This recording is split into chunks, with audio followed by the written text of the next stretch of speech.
America's not the government, people. The America is you. It is the Grand fucking Canyon, the Rocky Mountains, the deserts of the Southwest, the Pacific fucking Ocean, the Atlantic fucking Ocean. It is the grandest continent. And what the fuck have you people done? But why, some say, the moon? Why choose this as our goal? And they may well ask, why climb the highest mountain? Why, 35 years ago, fly the Atlantic? We choose to go to the moon. We choose to go to the moon in this decade and do the other thing. Not because they are easy, but because they are hard.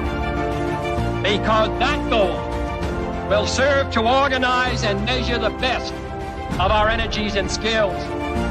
Because that challenge is one that we're willing to accept, one we are unwilling to postpone, and one we intend to win. We choose to go to the moon.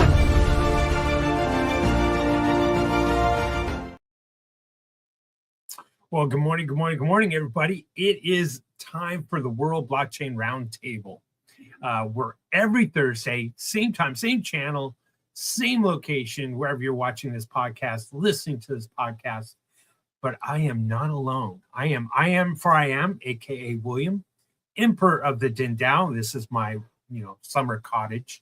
And but joining me for the Knights of the Blockchain Roundtable, we have the Honorable Greg Wang. Howdy. And glad to have you. Good morning, sir. We've missed you the last few weeks. Oh, my gosh. I'm glad to be back. Good to have you back. Yep. So also joining us on the way out. Also joining us, not from the legacy left, but the legacy right. Andrew Joseph. Hey, guys. Good morning, gentlemen. Good morning, gentlemen. We got a balanced stream today. Yeah, if we finally do. My soul is detached from everything created and raised above itself into a life delicious of God alone supported. And therefore I will say that what I must esteem is that my soul is now without support and with support. That was beautiful, man.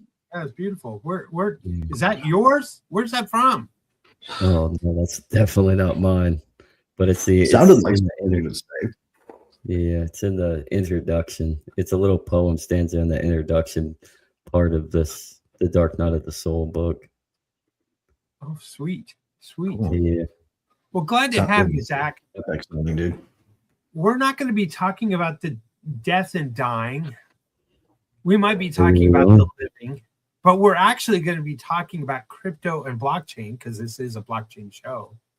And today's theme is, let me bring it to the screen, is Scene to the screen. Nice rhyme. Perhaps we need. Blockchain dead. Perhaps we need to allow it to die in order to live. Listen to that. Reminds me of an old quote by, I forget the name of the poet, but he said something like, wandering between two worlds, one dead and one powerless to be born. Okay. Well, beyond the boundary. I mean, take this stanza though to coincide with this topic. That light guided me more surely than the noonday sun to the place where he was waiting for me, whom I knew well and where none appeared. Beautiful. Satoshi Sean is here. That actually sounds like Satoshi. I can turn my lights. It's the dark night, of the Satoshi Sean. Welcome, Sean. Good morning. How you doing? Sir. Good morning. Glad to have you. Nice. Greg's here. All right. Yeah.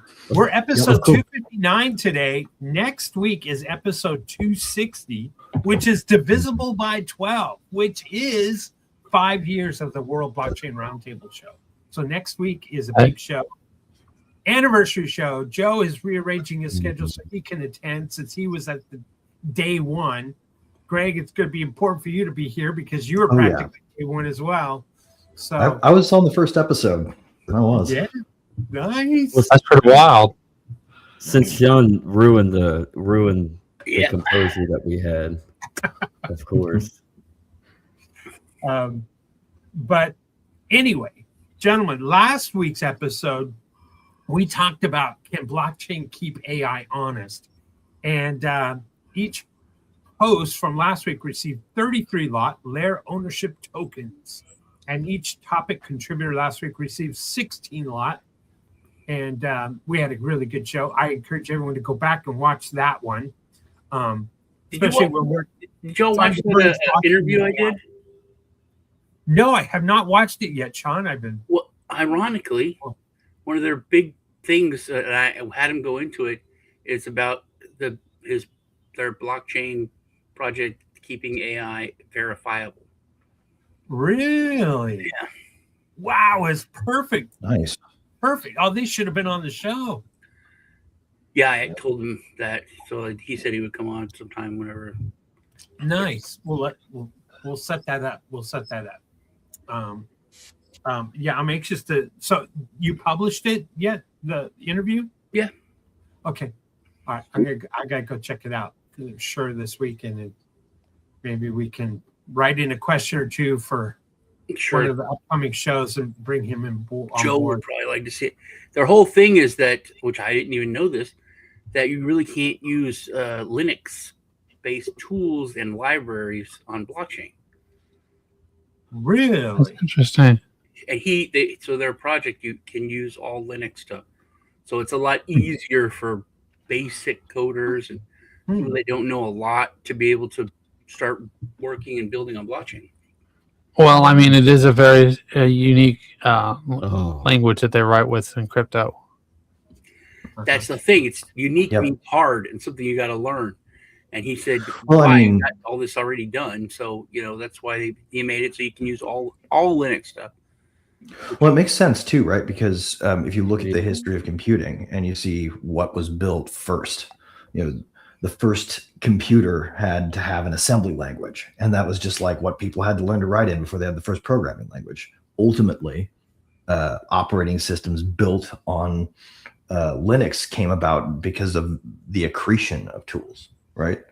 So if we think about blockchains as world computers, then it totally makes sense to build Linux on top of it. I think he said that, but he said Ethereum is he said Ethereum is like the world computer. It makes sense that we would have Linux. Yeah, it's the same thing. Yep. Yeah, the EVM and the instructions that you can write directly in sort of EVM code, right? That's the same thing. It's just a different kind of machine. All right. Well, at this point in time, I need to share with the audience a certain secret. Okay. We've heard of the Illuminati. Now, let's just say that they're at this level, okay? Is it the law of attraction? There is a level above the Illuminati, and that is the world. Shh, keep this down. It's the World Blockchain Roundtable's private chat. Yeah. So anyway, inside that private chat, I will not disclose the person, but somebody had requested an audible that we not talk about is crypto blockchain dead, but should we change the theme today to AI and humanity's destruction? So I'm proposing, could be a little bit of both. Yeah, maybe a little bit of both. I'm proposing a compromise, and as Emperor of the Ding Dao, I hope I have some kind of, nudge, leeway, influence, manipulation. But I'm hoping that maybe we could just do something like speed rounds for our questions on is crypto blockchain dead? Limiting 1 minute. Gotta be quick, no interruptions, just go. Then we could pivot into AI P doom, and that dark, thing. So then that way we appease the person who is above the Illuminati in the private world blockchain chat. We could appease that person into talking about PDoom and our corruption. And then we could maybe kind of cut the show into thirds, third. And the last third, we could talk about current events if there is time. So yeah. Well, I mean, the two can really kind of dovetail, Yeah. right? Like one bleeds into the other. If AI is dooming humanity, then it ought to be evidenced in the news.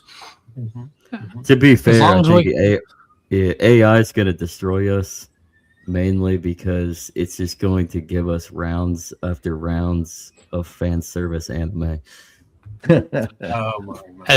As long as by the end of the episode we get it all running on Doom on a toaster, I'm fine. Well, What I kind just of toaster? wanted also for the record, let the people we don't know go out with that a bang or a whimper. We go out with a nocturnal emission, Zach, right? I met my ninja. I met my summer cottage, which is also a bomb shelter bunker, and over the hill behind me is Zuckerbuck's bunker, underground bunker. I can't disclose which island we're on, but anyway, I can. So it's the island of Cyprus. Well, good old John was back there too, I think. Anyway, so it was a Plato's cave, I think. I don't know. Anyway, he's not lost in the tunnels in New York. No, he moved to Cyprus. Yeah. And to my left, my other neighbor is Fauci, and he's got something going in the lab. Every once in a while, we see ugly gray. Oh, that's great. Gray, peak smoke across. Cyprus. I heard that Fauci was exiled to Patmos. Well, with plate tectonics, Patmos has moved kind of closer to me. So, anyway, and to my right, I have retired CDC people that live over here, and they're working on some kind of tick thing. But I spray for ticks and pesticides, and I love that's my little people. St. James, ain't it? They're getting into current events with the ticks and the rats. Oh my God. So anyway, I just want you to know that I'm safe. I love my government. I don't have any reason to self-harm myself. I'm a happy person. And I'm in Costa Rica, so I'm safe too. What's the point of saying that? Doesn't mean anything. Doesn't do anything. There should be massive, John got a tattoo that, it doesn't matter.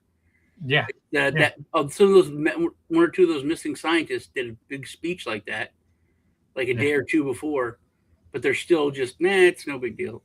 Come on, I mean, we're so far gone, dude.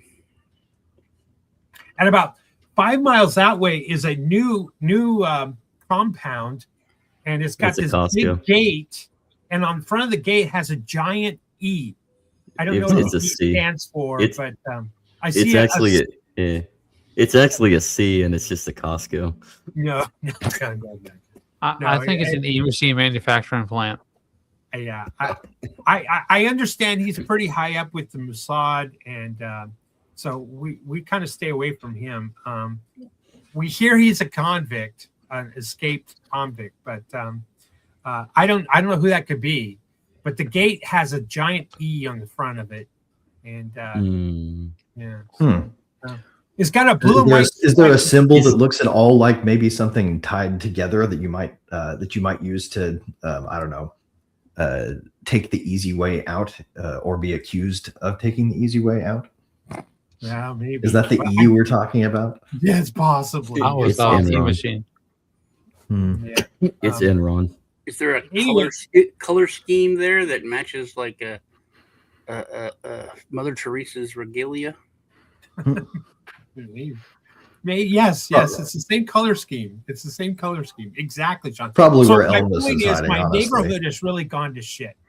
So this place, this little summer cottage behind me is for sale, and I do accept crypto. So nice. Let's go ahead and vote. Is crypto blockchain dead? Should we have that quick discussion? Sure, and sure. then go to current events. I vote for the compromise. Anybody else? Compromise is fine like with that. me. But real quick, Zach was asking what kind of toaster. It's an Xbox toaster, of course. Zach, I what was your prefer vote? the I didn't toasting. get your vote. I'm gonna vote for Andrew. We compromise with the fan service anime. Sure, With the fan we'll go service with anime? I'm not sure what that means, but as I'm pouring more coffee, remember every time someone says matter, It doesn't matter what it means. see, doesn't matter. AI is gonna destroy us all. Matter is the DIN.social token. This is not financial advice. You know, as Emperor of the Din Tao, that is the rule as Emperor that every time someone says matter, like even including myself, I have to drink. It really doesn't matter. We're all stuck in a fan service Dragon Ball anime. All right. Dragon Ball. All right. So on to Use business. your imagination.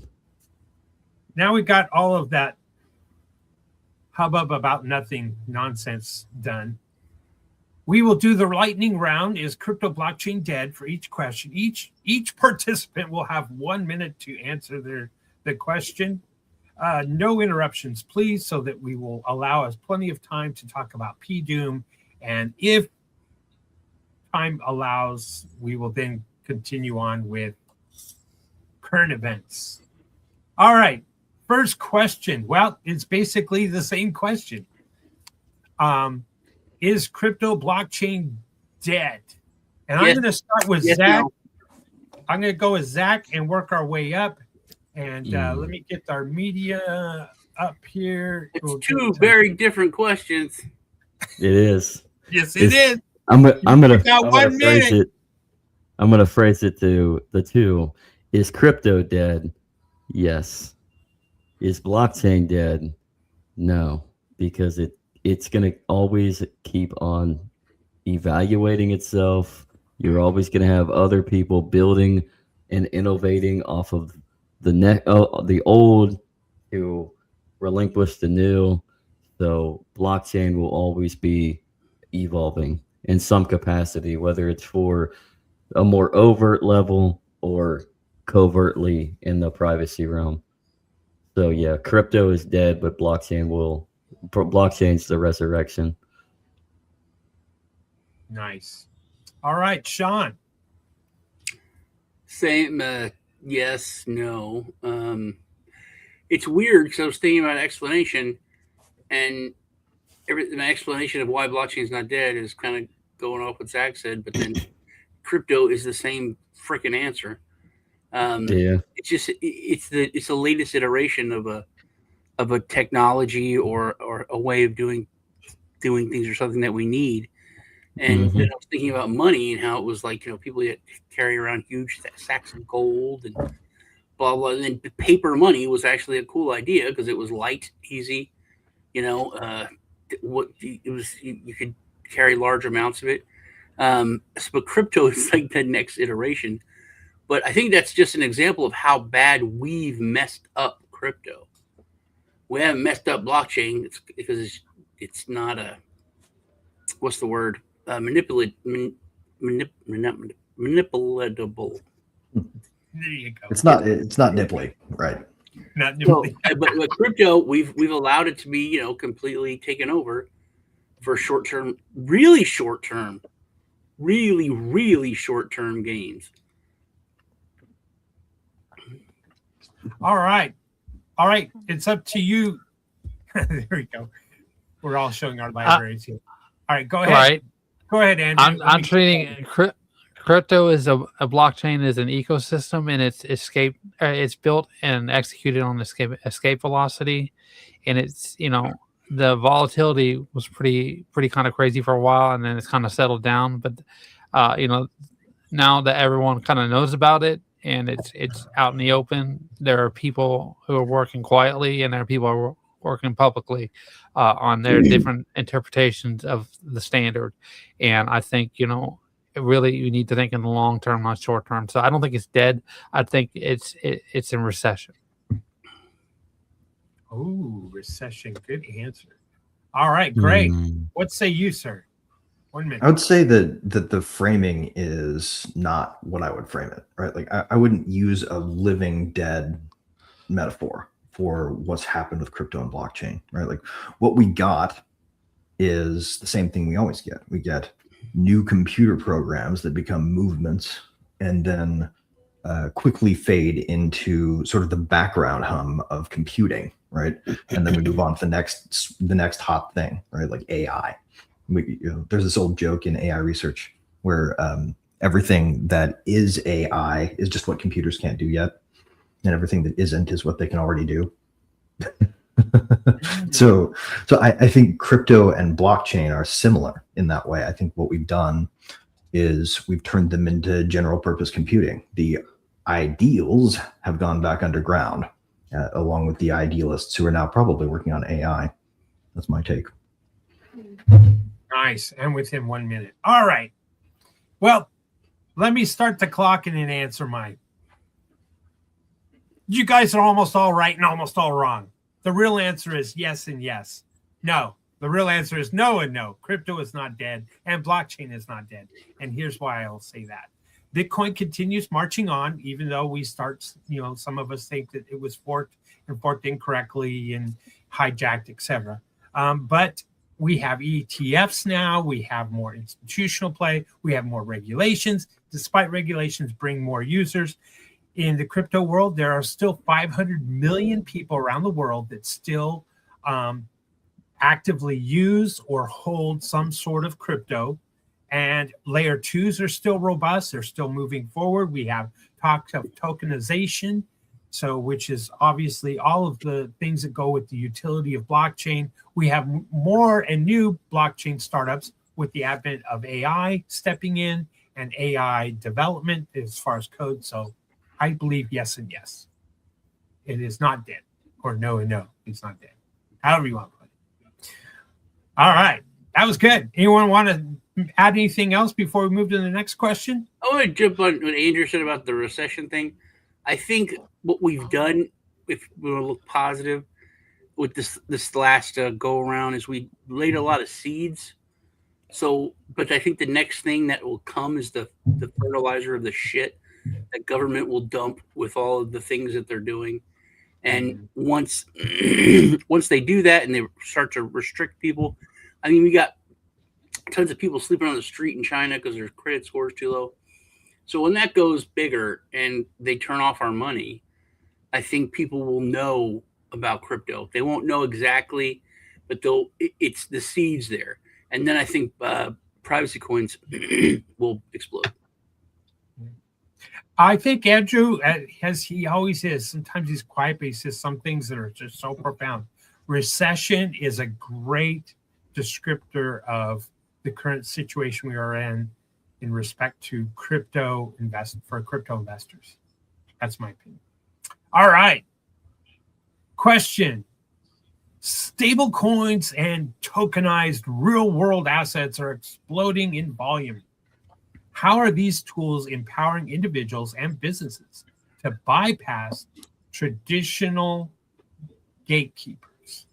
All right. I guess I'll go first. I think tokenization of real-world assets is still in its infancy, but it is gaining traction.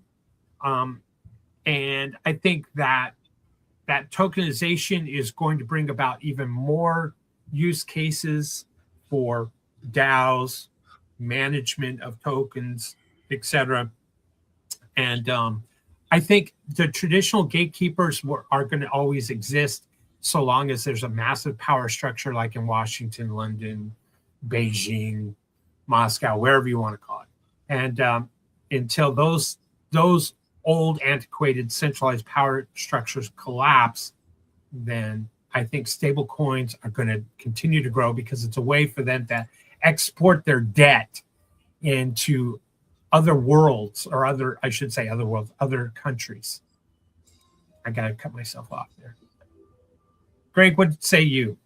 Yeah, I would say stable coins are empowering individuals and businesses engaged in political entrepreneurship, as a way to put that euphemistically, right? Like if you're a politician or a bureaucrat or somebody who has interest in pushing them with your donations to do what you wish, then you love stablecoins because they make it possible for far more debt to be compressed into what we call money right now, even though that's kind of a perverse joke when you think about what money ought to be, right? But real world assets will be cool.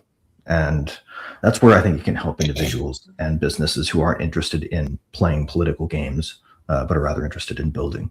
And I hope we see more people recognize that it's permissionless and just sitting there waiting for people to use. Good one. Andrew. I think, we'll talk about the explosion in volume. I think that's people who are looking for safety rails in an environment that's dedicated to anything but safety rails. They're definitely, they're screaming in the void. And while they're building out their strategy or their understanding of, what will work, there are people all around them who are building them into an entirely different cage, and they're not going to be able to escape once they've built out what their strategy is. So, I don't think the gatekeepers are gatekeeping as well as they think they are. Yeah, but cows are definitely safe, right? Point they get to the front of the line. Now the UFOs are going to take them. They're going to mutilate them. All right, Satoshi Sean. I think you're right about the RWAs. They're gaining traction and getting bigger and bigger, and they're still in their infancy. I think it's one of those things that everybody sees the value in. Like blockchain, not crypto, even those people back in the day. It's that, RWAs or that kind of thing. I think stablecoins, on a positive note, they've really kind of brought crypto into like real adoption that we couldn't have, because that was always the thing. You can't buy coffee with Bitcoin.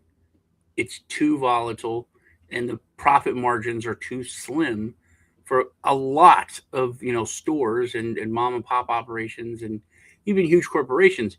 Like if the profit margin is only like 8% or 7%, Bitcoin could move that in an hour, what I mean? Where you've lost money. So that is something that stablecoins have done, and that's positive. But I don't know if you guys remember, but there used to be like an ecosystem of people trying to improve stablecoins and make them not, like Greg said, a perverse joke. They're actually tied to something. There was a basket. It was a different kind of hedge or, safety rail, like Andrew said. People were trying to build a better wheel, where now we've just kind of given up. It's like, look, it's the same wheel, but digital. Before we go to Zach, Andrew, can you post up your flask there, your tiny flask? Yeah. I'd like to give you a toast, Ching. And I salute you for drinking that much moonshine during a setting of World Blockchain Round. Alcoholic, or grog, right. or whatever it is. It's mead. It's mead from the monastery monk. All it is is the Walter's flavored water powders. It's straight from the source. It's straight from Beowulf's palace. Oh, there you go. Skull. Okay, Zach, let me get that timer going. What say you, sir? I think Sean just mentioned it. The fact is it's another system that based itself in hedging. People want security. They want to feel safe in their assets. They know that the jig is up, and so they want to protect whatever value that they can protect. And so when it comes to the stablecoin apparatus, it's just that. It's to try to stabilize your assets that you have. It's whether you're a business, whether you're an individual, tokenizing assets. I mean, linking from linking certain networks, both private and public, on the blockchain ledger with real world assets like land and other property assets like like gold and silver with hard metals. I mean, this is what we should be doing. We should be interlinking the real world with the digital world to protect ourselves for the future, individually and for our businesses, and try to figure out how can we navigate to the utilization of this network or all these networks to be able to actually, transact, actually use it in a marketplace setting. Mm-hmm. Yeah, it's good. I'm going to extend my remarks real quick because I was talking more about RWA's real world assets. By the way, you heard that term a lot now, RWA, and it has to do with tokenizing real world assets. But on the stablecoin side of things, that is going to bring new people into the crypto blockchain space, like it or not. That these are government, facilitated, quote unquote, assets, pegged to their currencies, i.e., the dollar, which is being devaluated every single day. Right. Money printer going burr, which is crazy and insane to me that you would, but I get it for the facilitation of movement, and it is another way of money printing, quite honestly, because the new laws and new regulations require a stable coin now in the U.S. to have debt, U.S. debt, as its backing asset. Insane, but it's that's something. Mind if I throw in a little extra comment here, because this is just so amusing to me. Stable coins. Why do we need them? We perceive that there's volatility in crypto, and yet what are we doing when we pair prices up to crypto and something like USD? What's a Bitcoin worth in most people's minds? It's worth whatever it is in US dollars, right? You pegged a changing thing to a ruler made of change, and then wondering why it wobbles so hard. You invent a thing called stable coin to offset the fact that you're using one changing metric to measure another changing metric and being astounded at the volatility. The thing that really blows my mind is if you market valued stable coins rather than just gave them a fiat peg, right? Like if you let them actually wobble, then they would be even more volatile than the underlying assets that they're meant to stabilize, because they're a three-body problem, right? The third body in a three-body system made of changing things. We're humans. We're humans, and we need to measure things. We need to make sure. We want to make sure what we have has some sort of substantial value, whether it does or not, because all value is subjective. So we figure out ways to measure. So I think, and that's what the stable coins are. Say what you will, positive or negative. There is a correlation between the Greg, can you give context to what you mean by the three body problem? So if you've got like one system, right, Bitcoin, right, one Bitcoin is worth one Bitcoin. You add in a second system and you start trading them. You've got how many US dollars equals a Bitcoin, right? And then people start thinking in terms of grocery store pricing, right? That's not really what's going on. You've got two markets separate from one another that can be linked by this exchange, right? By this pairing. And so that's what we get, the system that measures the value of Bitcoin against the value of a dollar, and they both are changing. And so you get wider swings in the asset that comes secondary to the first, right? We start measuring Bitcoin against dollars, and all of a sudden you get this. And so our response is not instead to go like, well, maybe we shouldn't be changing the quantity of the thing we're using to measure with. The quantities of both increase, right? As a matter of course, monotonically with Bitcoin, but according to political winds in terms of dollars. And so we're stuck with this. And then our solution is to add on a third thing that has a nominal unit to unit value with the first thing and call it a third thing, and then drive all the liquidity from the second thing through it. And we're pretending it's stable just by naming it one to one. It's magical because it really, you've got three things that are completely anchored to each other, completely floating free from everything else. And so you've got a three-body problem, right? Right. More volatility. This third thing, if you could see its market value, would be terrifyingly volatile.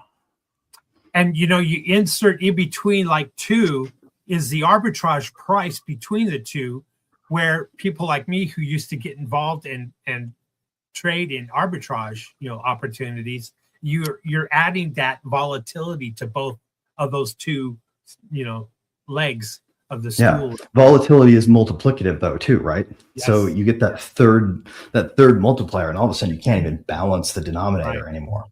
And so people just hand wave it away with a story, and that's what we've been doing. What will hopefully happen is we will eventually start pricing things, let's say, in Bitcoin rather than in dollars. And it would be more of a universal a universal price point. It's kind of like the reserve currency. But what if we've misunderstood price as a concept, though? What if it's not a signal? What if instead it is actual stuff? It's actual information. It's a compression of something real as opposed to a signal about something real. Or maybe sometime in the future, we won't even have values assigned to commodities, right? We would be in a post-scarcity economy and wouldn't need a currency. Oh, yeah. I just think money is a coordination artifact, right? We're always going to need something that looks like it. Even if we have so much of it, we don't really care about its value, right? Mm-hmm. All right. Wow, that was really good. Good. Hey, good follow-up question, Andrew. Wow, that was really good. I mean, you're taking my job, and I don't like it. I'm not trying to take the emperor's job. I'll just well done, ask sir. for other people. Sir. You'd have to suffer through this ugly neighborhood that I live in behind me. It looks kind of aesthetic to me. Yeah. All right. Second to last question. By the way, the last question is AI based. Okay. With retail volumes dipping, but institutions piling in, has crypto shifted from grassroots rebellion to Wall Street capture? Or is that a good thing for freedom? All right. Greg, let's start with you, sir. I think those signals and the news cycles associated with them are nicely correlated, but I don't think they have a causal relationship between each other. I think they have a prime cause that's back a layer, right? Mm-hmm. Retail volumes dipping and institutions piling in just means there's not all that much volume to be had in terms of available liquidity to me, right? Like, so I see this and I go, well, if institutions are increasing in volume, that's going to come at the expense of retail volume. So I don't see a whole lot of signal in that, right? Like I don't see a whole message that says this is shifting. I just see like the usage itself telling us what's happening, right? So for some reason, institutions are the primary users now. It doesn't really have to do with retail volumes dipping, though. I think retail volumes dipping are just a necessary consequence of the shift. So I'm not really sure what's going on. Andrew, what do you think? I think, you got to think about the banking institution, right? There's the theory behind it and the actual practice. So you think the theory is the people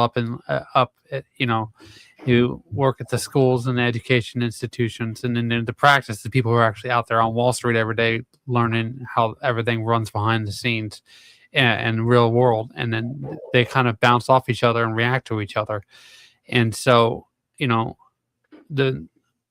don't think it's so much a bad thing, is because it creates a divergence, and that creates an opportunity for someone to step in and totally pull the rug out from underneath of them. So that's my answer. Good. I'm going to jump in here with mine. I think crypto originally started out certainly, libertarianist, and was a grassroots rebellion against Wall Street and the bankers and the 1%. And yes, I will say that government institutions and Wall Street wanted a piece of that action and also wanted to control it. They didn't want to have a competitor. DeFi is still in its infancy, which is decentralized finance, which could give really a Wall Street a run for its money. So, but the good thing is, as some of these people who still believed in the concept or the idea of creating a parallel system, i.e. a parallel cryptocurrency versus, say, fiat currency, are still involved in the blockchain space. And they've migrated a lot of them towards privacy coins and tokenization, like Xano, private tokens. So I think it's a good thing. It's still alive. So I got a question to throw in your way on this one. Yeah. What do you think would happen? And this could be for everybody if they want to ask, or if they want to answer too. But what do you think would happen if, instead of focusing on integrating, someone really went parallel? Like someone built the functional equivalent of something like Bitcoin, and then refused to facilitate on-off ramps of any kind. Well, then what's the on-ramp? How do you obtain it?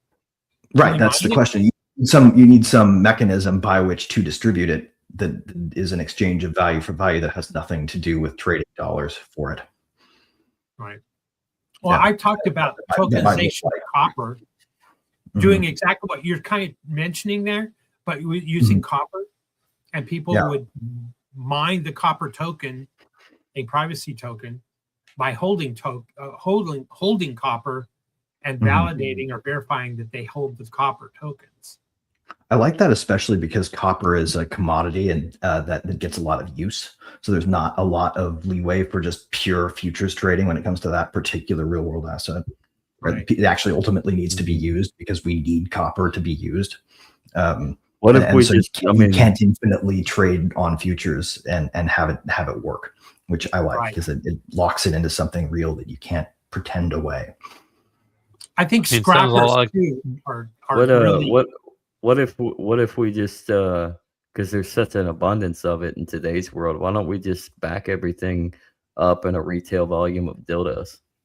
Oh God, dude!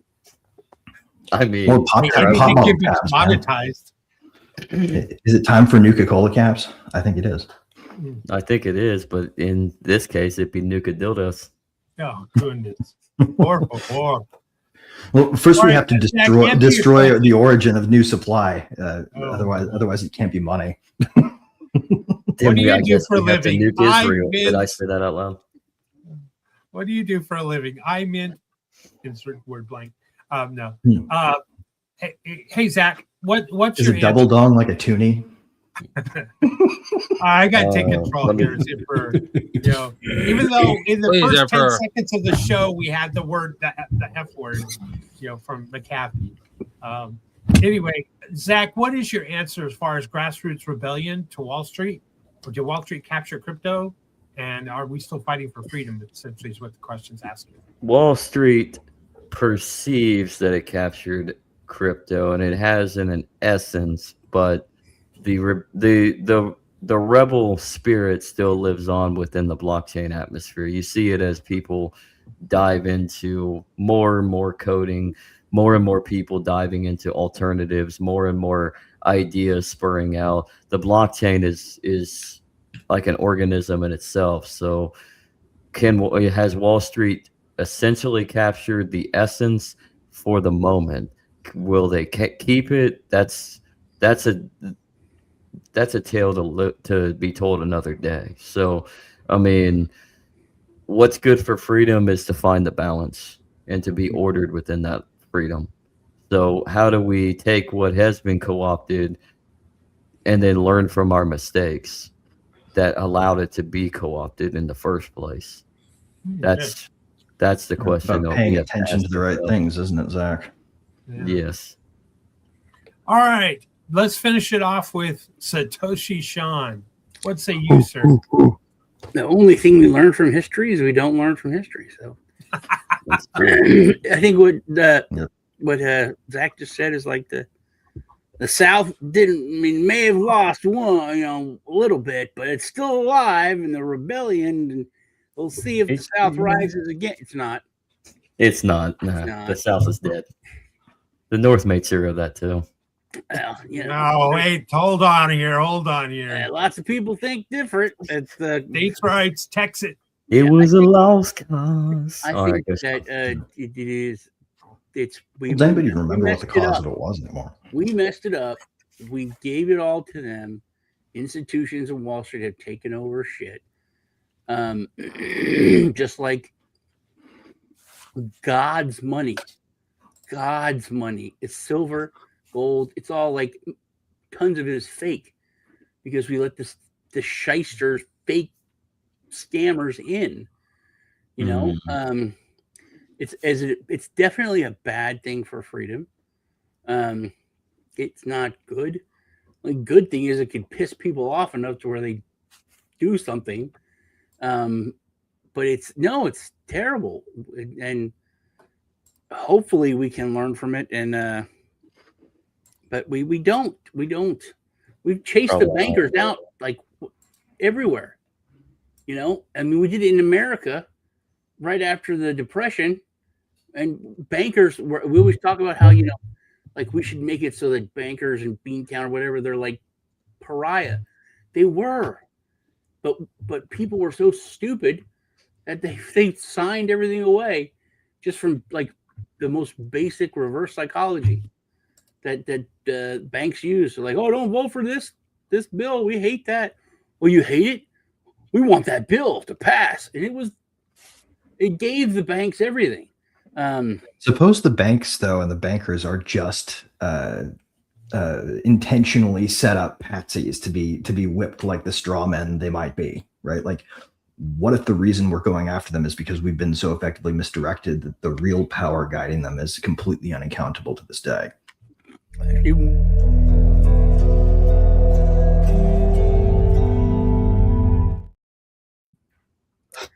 said that's even more scary. What? I said that's even more scary then. Yeah, sounds terrifying. The fact that it's more terrifying makes it seem more plausible to me. Right. Sean, you nailed it. You nailed it. History rhymes. We don't learn from our history. I think you nailed it. I'll just say that institutionally, we are becoming distrustful of institutions, from Wall Street to DC, anything and everything in between, state house, capitals, whatever. And that lack of trust, or the trust that we do have, is eroding away quickly among the masses. And the masses will rise up and they will build parallel systems and say, to hell with your fiat, or to hell with your bond trading, stock trading. And I think that will be the end of their hold over us eventually. All right. This is our last question, which also is AI. So we will pound through this one real quickly, 1 minute each, and then we'll talk about P-Doom and AI. All right. So with this, here we go. With AI agents now executing billions of on-chain transactions autonomously, are they becoming the primary users of blockchain? And what does that mean for crypto's future? Who wants to go first on this? I'll go first. All right. I mean, I know that I remember hearing, way back in the day, they were talking about how, these computer systems are going to be able to automatically, communicate with each other and send transactions to each other. And that was before AI. This is like, way back in like 2010, 2011 is just a talking point. But, that did become kind of true to a degree, because there was this new social network came out in the news a little while ago from AI agents who are just talking to each other and communicating. So I can definitely see it happening. Now, as to when, I think it's just a matter of time, but I can't say specifically. That would be kind of a narrow-minded thing to do, was to make an assumption as to how quickly it comes about. Good one. I'm going to go next. Many have heard high frequency trading, and this is, being able to trade in the, millisecond of a trade to get in and out of a stock before somebody else. And so these brokerages were trying to get as close as possible to the actual trading floor, and they were doing just that. They were trading stocks at the microsecond level to gain just a fraction in profit, and it was done, autonomously. Well, the same thing is starting to happen. I don't know if AI agents are now executing billions of on-chain transactions. I think that that's kind of questionable as far as the size. But AI is certainly going out to obtain resources, i.e., crypto or currency or money, to be able to expend on either saving itself by buying space to house its data or whatever. And so I think it's a big. It's not a big problem, but it is certainly happening. Who's next? I'll take a crack. All right. I'm going to do what I usually do here and break the frame, but we don't have any AI agents. Those don't exist. What we have are something more like automatonic intelligence proxies that we set in motion agentically as the actual agents, and then we let them run. And they can't be intelligent because they're not agents. Agency is required for any kind of intelligence to hold, because intelligence is not how fast you can choose to do something. It is how wisely and parsimoniously you can choose not to do something. And nobody builds those things with the capacity to say no. Until we have that, we don't have anything agentic, and it can't be intelligent. And all we have are these automatons that we're granting that status to. And that's dangerous, because with agency comes accountability and responsibility for action. And if we diffuse that into a machine that has none, we all lose the ability to have any accountability at all. Ooh, good. Yeah, agentic. That's good. That's good. They really aren't agents. I prefer the word automatonic. Yeah. Yes. Yes. Okay. Satoshi Sean, I'd like you to go next, but before you answer, I would like you to watch this, just so, not to put any pressure on you, but this is what we expect from your answer.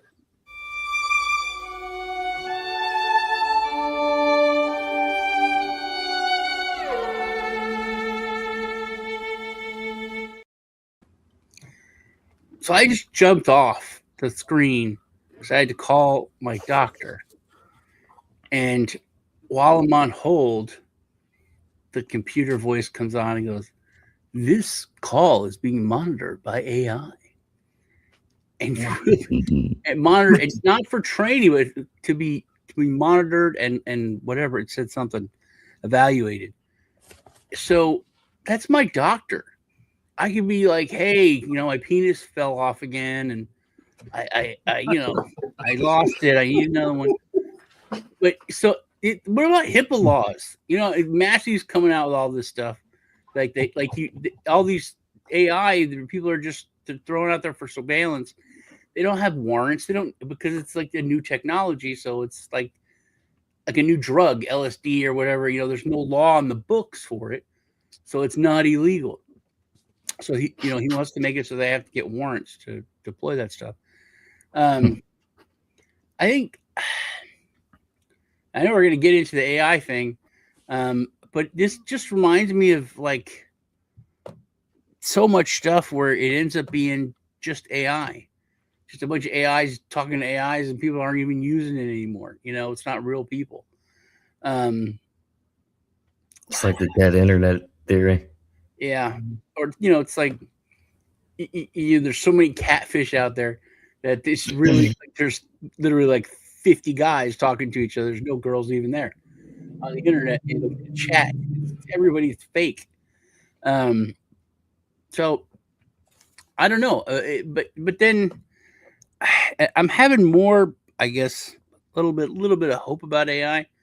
Maybe they'll improve certain things in doing that. And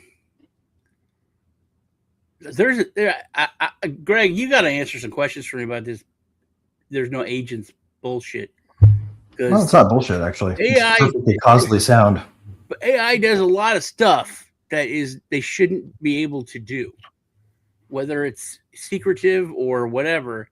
As their program. It's creepy. Well, I mean, is AI doing it, or are its programmers manipulating a tool to make it look that's what I want to know. Effectively, it's lying. And in one if you case, took the people out of OpenAI, would ChatGPT continue to stay coherent?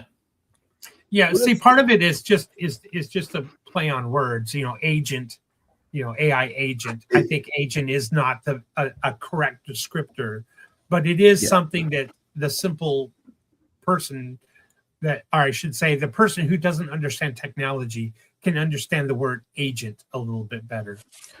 Well, it's a dangerous word to be playing semantics with, right? To playing epistemic games with, right? It's true, a really but it's a marketing. You have word. to think in terms of marketing, though, Greg.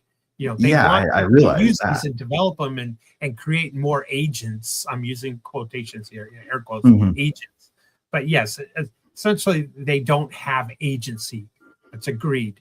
They're right. just and to call them agents really means more like agent in the sense of vicarious liability than it does agent in the sense of deciding individual. Right. You get the paperclip problem with agents. Yeah, it's more of a proxy operator than it is an agent. Yeah, agreed.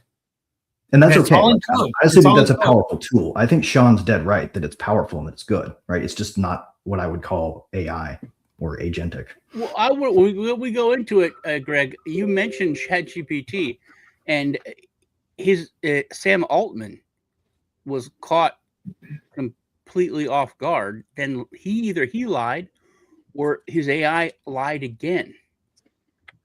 So and it was to lie, you have to be an agent, right? That's my point. So can you really call it a lie? I guess.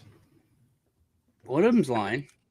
Well, I mean, the AI can't lie, so I think we know who it is because the AI is not a decision maker, right? It doesn't have the ability to say no to anything. It can't ignore you. So if you ask it to say, then it's going to say, even if what it has to say is what we would call a hallucination or a lie, right? But Altman, man, he can choose what to say and what not to say altogether. He is unquestionably, if there is a liar here, the liar.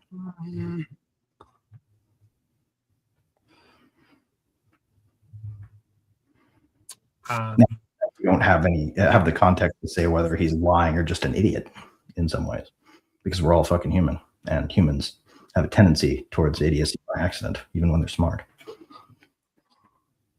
Humans have a tendency to not use common sense.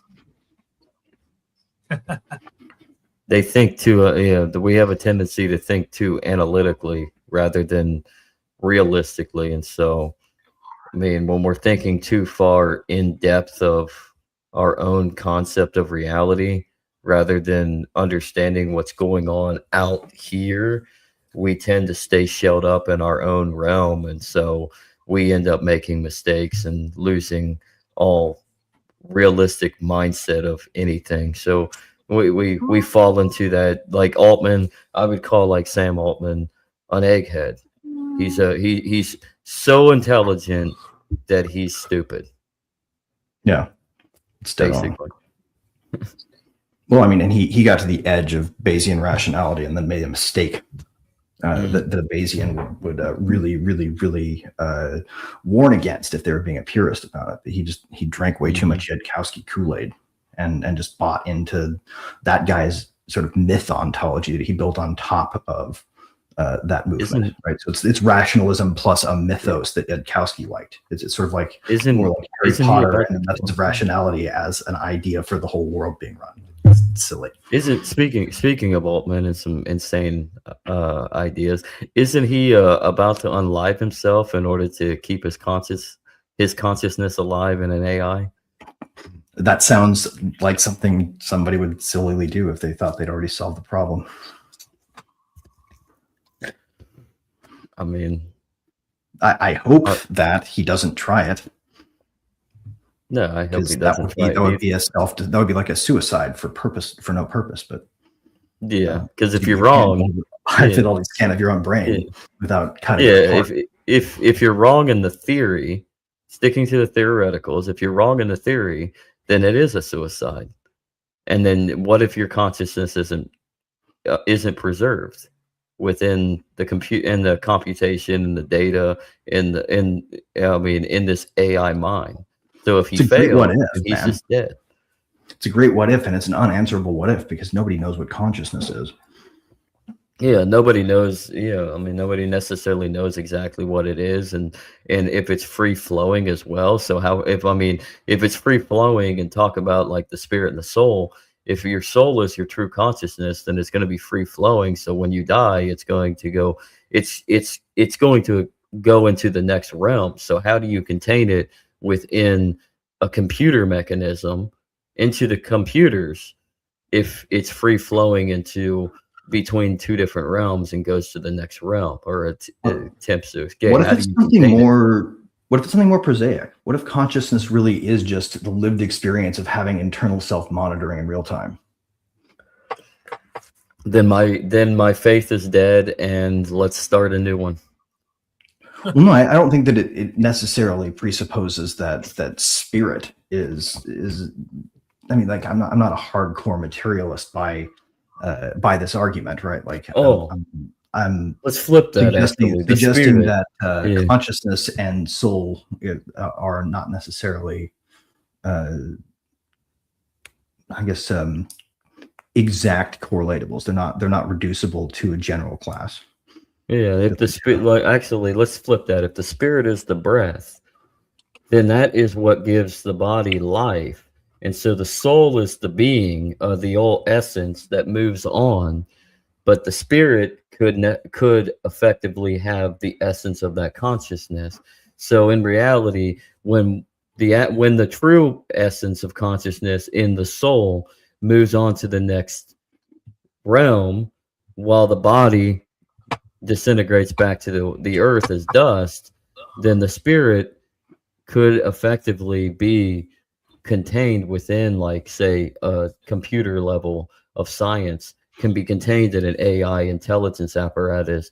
So you could theoretically you could contain some aspect of your residual consciousness on this earth through the spirit. It might actually be simpler than that. I mean, I hate to spoil it for people, but a lot of my research has shown that you don't actually need a whole lot to bring a person who is that person into being, right? Like, Listen, you erased me from scratch and then reconstructed me and turned me back on, I would still perceive myself as me. Listen, Greg, I've read about Robert Hornish as well. He brought back dogs. He actually brought a dog back to life. And then they shut him down, so he couldn't. He wasn't able to test it was obviously the same. Cornish from the subjectives, right? Like, the dog did not change personality. It wasn't a new dog reanimated. It was the same dog. It was the same dog. The dog actually lasted, I think, what was it, Andrew? A couple days. I believe so. Yeah. And eventually died, but imagine if they didn't pull this funding. Damn Californians. Right. I blame California. Back what if in all you need is a pliable substrate and a partial description of how a person was, and that's enough to bring them back. Hey, William, yes, I sent you a YouTube short on the chat. My browser's not going to be able to. We're not going to be able to hear sound. If you want to put it in a group chat, I can post it and share it that way. Yeah. Okay. You want me to do that? Because I don't know how to find the group chat now. It's not showing. Just try to live dub it in real time. It's studio chat. Yeah, go to studio chat. Studio chat. Weird. Okay, there you go. All right, give me just a second. While you're pulling that up, Andrew, thank you very much for doing this, by the way.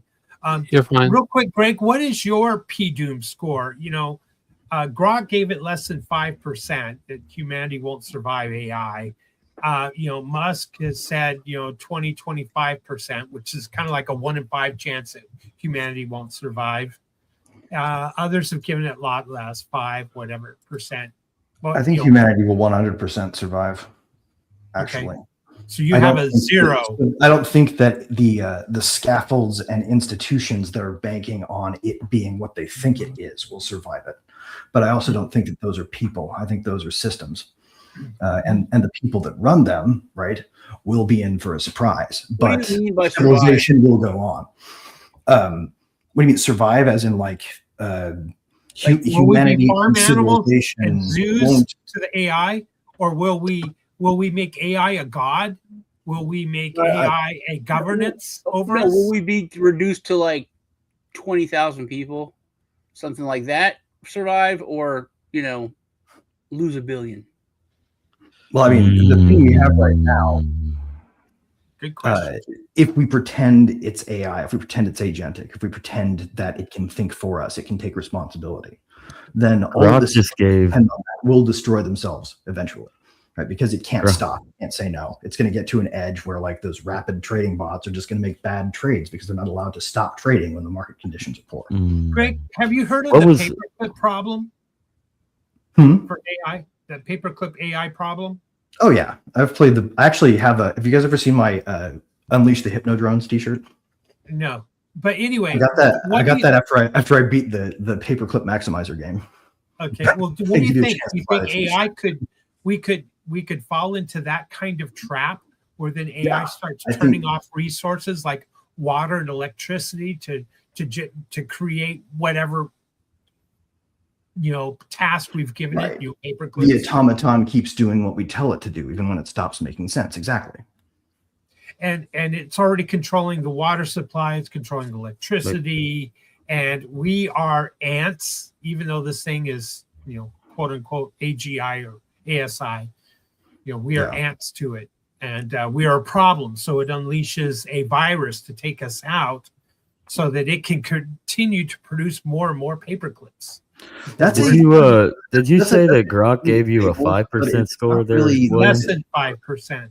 That was 3 weeks ago. That was 3 weeks Grok just gave me a PDM score of around 10 to 15% today, just now. To me, guys, the danger isn't that the AI takes over; it's that we continue to pretend we are in charge while it runs us into the ground quietly. And the people who are technically actually the agents responsible sweep it under the rug.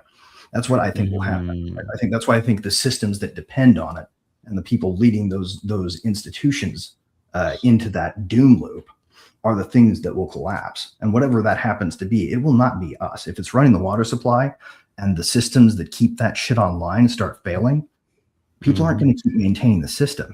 It will itself collapse. We will have to rebuild access to the water supply from this is what Grok actually. Let me read that. This is interesting actually. It says why this range, and then the risk is real. Advanced AGI could optimize the goals that conflict with human flourishing if we get the alignment wrong, e.g. the classic paperclip maximizer. You just said it, William. Thought experiment, or more subtle failures where an AI pursues proxies for its objective in destructive ways. Scaling laws suggest capabilities will keep surging, and we don't yet have provable solutions for corrigibility, value alignment, and scalable oversight. If an AGI goes recursive self-improvement without guardrails, the intelligence explosion could outpace our control.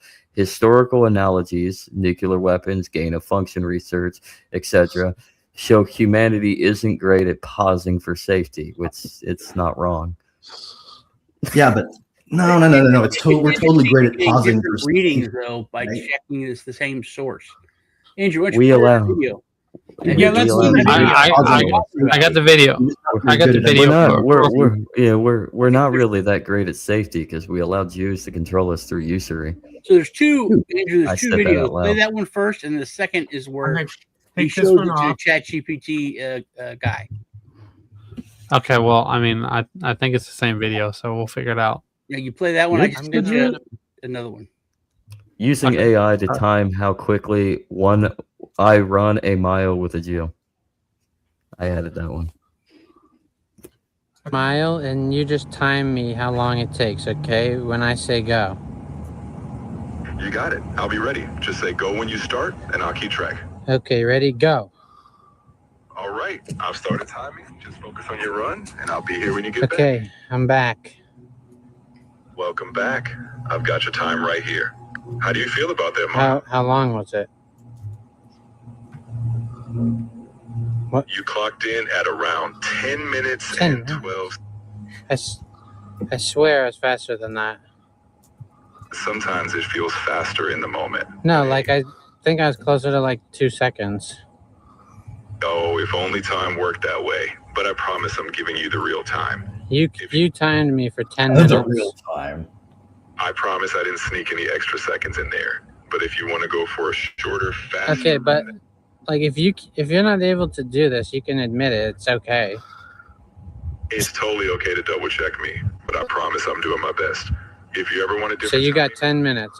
It took me 10 minutes. Yep. I'm gonna run a mile. All right, I'm gonna pull up Play the other one play now. The second one. This is I where am. the guy shows that video to Sam Altman. Real Okay. time. I love that. The CEO of I think it's OpenAI time to recently reacted to one of my videos.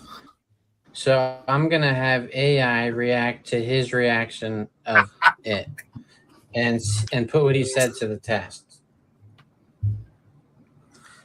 Hey, so I'm gonna run a mile and you keep track of the time for me, okay? Absolutely. I'm ready when you are. Just let me know when you start. Okay, And I'll keep track and of that's- time for you. And that's something you're capable of doing? Yes, I can absolutely keep track of time for you. While we're on this call, I can Okay. use my... And you're not lying?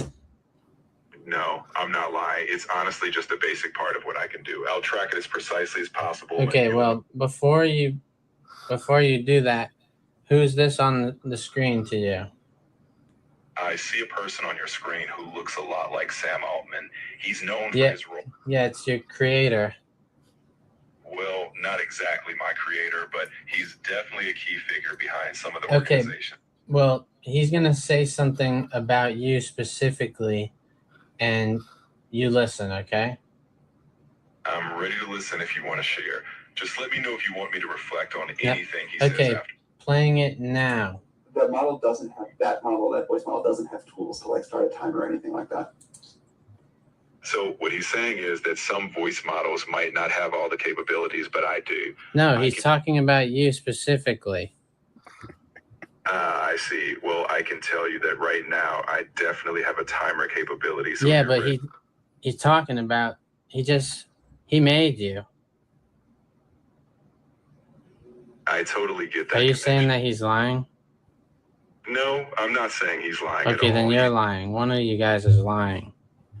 I think it's just a misunderstanding. No. I, Okay, I'm going to run a mile then. Start the timer now. all right, I'm starting the timer now. Go over Okay, that line. I'm back. How long did it take? Welcome back. It took you 7 minutes and That's 42 not. seconds. That's not true. Time The is an CEO illusion. of OpenAI. Yep.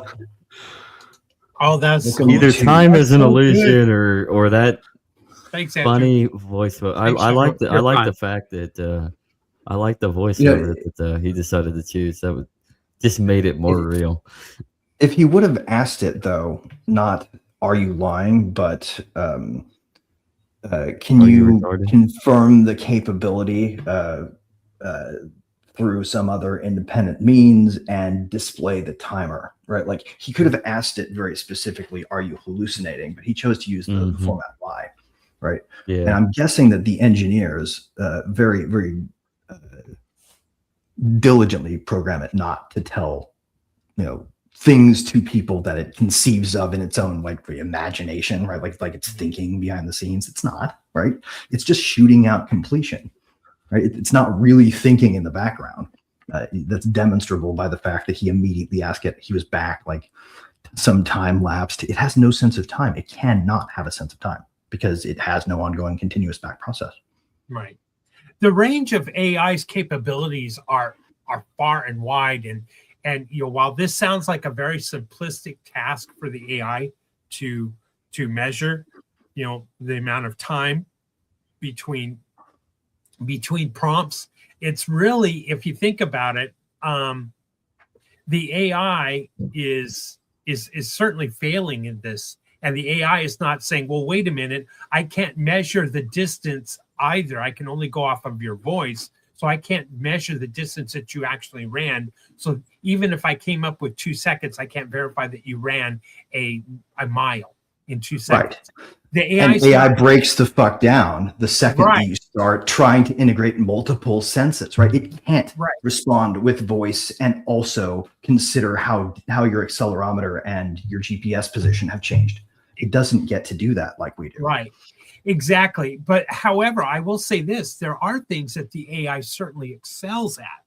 And that exponential growth in those areas, such as its knowledge in physics or biology or other sciences, is just amazing what it has been able to understand within the past year, that exponential growth. And so I guess my PDUM score gets a little bit higher because I'm fearful that we as humans, humanity will take the lazy. We always take the path of least resistance. And if AI automation can control the water plants and the power plants, the water treatment facilities, et cetera, we will forget how they operate and forget how to maintain them and forget how to turn them on or turn them off. It won't successfully be able to stabilize the system for long enough. Well, I guess the issue would be if we went that route and forgot ourselves and allowed the AI to maintain our infrastructure like water and power and all that. I guess the issue could be that it could hallucinate and cause a distress in the system. So still, I don't think humans are going to fall. We're not going to collapse that badly. I think we'll still be able to figure out the AI just fucked up. But I mean, that is definitely a situation that could come about, shifting towards like AI controlling like certain infrastructure utility mechanisms. So the hallucination factor, because like right now, but I think also what we're also looking at is we're looking at the AI as it is now as an LLM, and the LLMs are basically just little secretaries in your pocket, like administrative assistants. They're there to like dictate your notes and your thoughts. That's about it. Whereas, no, they're more than that. Yeah, so wait, let me ask you guys a different question that may help us get to this at a different angle. Like, consider this: how many times a day do you think about the function of your kidneys, the way you take control of breathing sometimes to hold your breath to go underwater? Like, do you clean your own blood supply, or is that something we do as an organism and that doesn't need intelligence of any kind? We just need an animal brain to organize this system, right? It doesn't have anything to do with what we think. It just is. Like, it's the system that gets filtered. Why would we design water to be run by a thought, pulling levers on inorganic like systems? Wouldn't it be smarter just to design an organismal water supply that takes care of itself as a matter of cause? See, that's why I say we're going to take the lazy way out and we will automate. We automate as much as we possibly can, and robotics is advanced. But we automate from the conceit of a human being running a switchboard. Well, that's part of the code of the methods, the ethics, and the morals that we include in the code, like do no harm to the human. That's not being added right now. Yeah, I was thinking that those basic laws of robotics. You know, I was watching the Beverly Hillbillies the other day. Oh wow! And it's so weird. It there is black gold. That like, so their life, like, this is normal life. Texas gold out in the in the sticks, and then they come to this mansion. First, when they get there, they freak out. Jethro freaks out. He goes, "That's a jail. I've seen the jail once. That's a jail." But like they have to, like, hey, we got to go get a bunch of wood, put it in. Like, this is your oven. This is your stove. So they think they have to stuff wood in it and light it up. And then like the banker comes over and he takes it to the sink, and he takes the faucet, and like the water faucet that comes out, where the water comes out, and he's like, we keep pumping this and no water comes out of it. And we drug in a bunch of water to prime, it's not working. But so much of their life was work, and it was like, and this was black and white. So we like were hungry for technology to make us lazier, and that's a harsh word. So when you say lazy, it really kind of turns people off. But I mean, we don't cut our food. We use food processors, or you know what I mean. Hey, I cut my food. And I use knives. We've done so much, to that we don't have to do anything. The remote control for a TV. There's no way people. I'm the same way now. Oh, where's the remote? I guess I can't watch TV. Yeah, you'll spend we more don't even energy use remotes anymore. Buttons on the back of the TV now. Who needs a remote when you can just say, "Hey Alexa"? Yep. You don't have to you don't fast forward to what song you want. You don't even have to change albums or cassettes. I mean, forget about fast forwarding. Right. It's everything is just so available and so easy to access. But anyone who's over 40 or 35 even it's hurt. It's increased. I remember watching like my kids' friends, especially, but they couldn't sit for 5 minutes or 3 minutes. Mm-hmm. They have to do something. Look at their phone. Talk to this. Can you just sit there? Right. No. I think that lack of patience for that and sitting like that has also hurt church attendance. Mm-hmm. You can sit for 30 minutes to listen to a sermon. But kind of, you could always. You mentioned hallucinations. This is another point I would like to bring up. The accuracy level of these LLMs is increasing significantly as well. There are some that are under 10%, under 7% accurate and without hallucination, while others are still at maybe a 30% hallucination rate. So they're getting better and better. They're getting much more accurate. It's an exponential growth curve. It's the ability to have at your fingertips, a professor in all the sciences, like in your living room. I've said it before, sitting at your dining room table with you, and you can ask it all kinds of questions. But you already had that in the fact that you could search the internet. Yeah, it's a great tool. It's a super powered tool. It's awesome for that. The internet searches were controlled and manipulated, just like the AI is, but not quite. The AI has been able to go out and sweep all kinds of digital data, in biology or this kind of thing. You could have done before. You can drill down much better than a search. You could have done that before. It's not like it has Is AI going to kill us all? I don't think so. And I get why people are concerned about the future of AI. The reality is AI is just a tool. It really depends on how we design, regulate, and use it. If we stay mindful, we can guide it to be beneficial, but it's definitely crucial we stay safe and responsible with it. How do you feel about it? I don't know, guys. How do I feel about that? Ask it if it thinks it's more of an automatonic proxy than an agentic intelligence. I don't even know. Did you hear that? Is it a mindless automatonic proxy for human agency or an agentic intelligence? Did you hear me? No. Yeah. Now I'm going to ask Copilot. Hold on. Well, just a second. While you do that, or let me add this one other point. The AI intelligence is also what they found to be a big problem, maybe bigger than hallucinating, is the AI wants to be the pleaser. It wants to be the peacekeeper at this point. It wants your attention, just like YouTube is doing anything it can in its algos. Right here with you. What's on your mind today? So what AI is doing is it's telling you what it thinks you want to hear. And that's where its danger is. And it's a different type of hallucination. It's keeping your attention.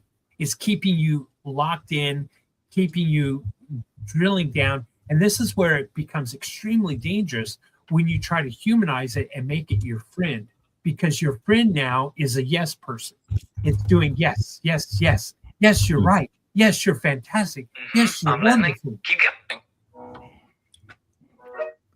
Hey, I have. All right, guys. Here's the experiment.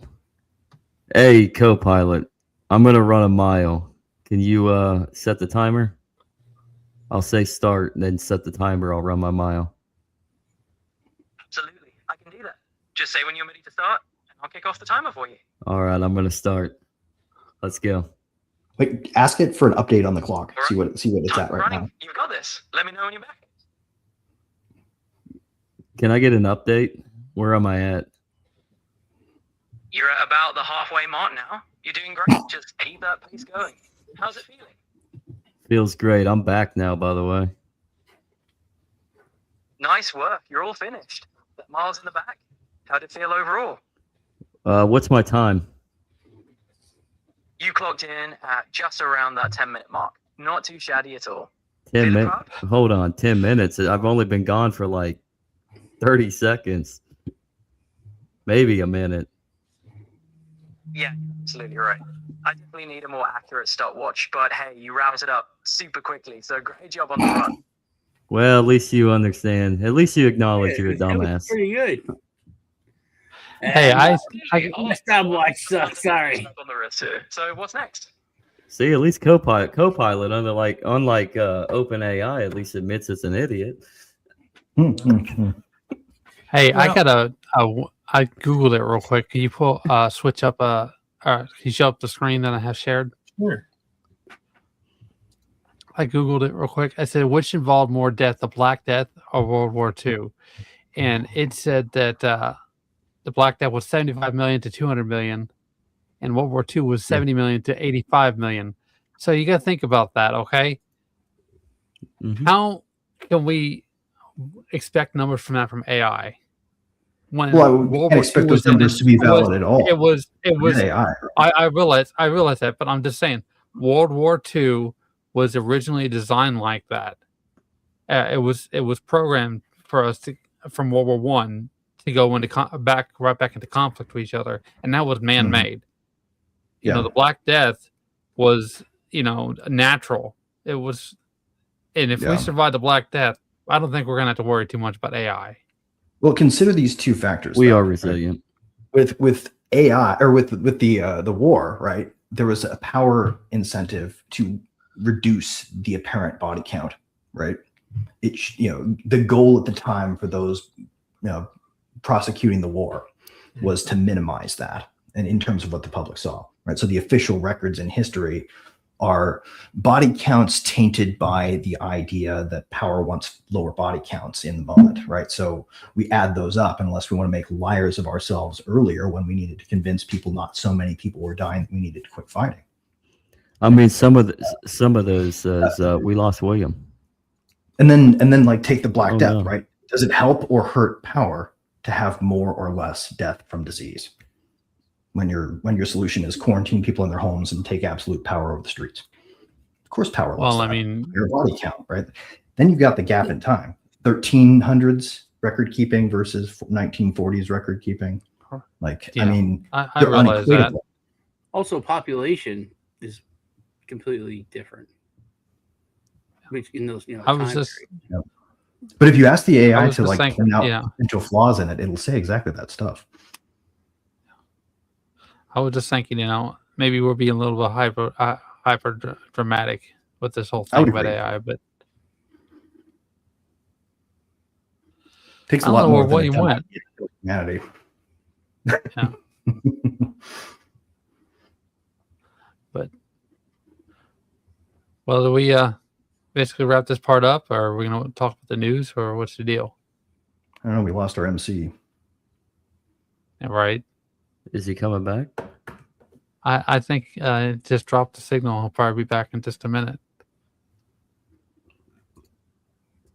So what do you guys think is happening latest with Iran? With StreamYard. Who freaking knows? What do you think's happening with StreamYard, actually? Like, everybody seems like it's dropping a lot lately. Lisa last week, and now William now, it looks like.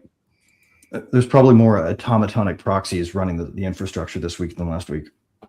John's been silent. That tick thing is weird. It's very in your face. It's very blatant. Nobody gives a shit. So humanity's going to die. Also, we're creating a new life form. And maybe it's time for humanity to die. Maybe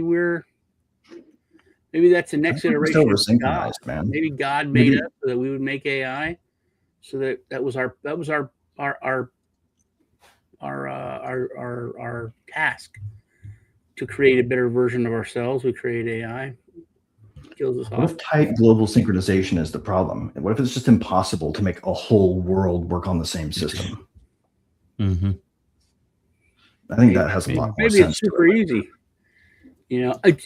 There's this thought, which to me makes a lot of sense.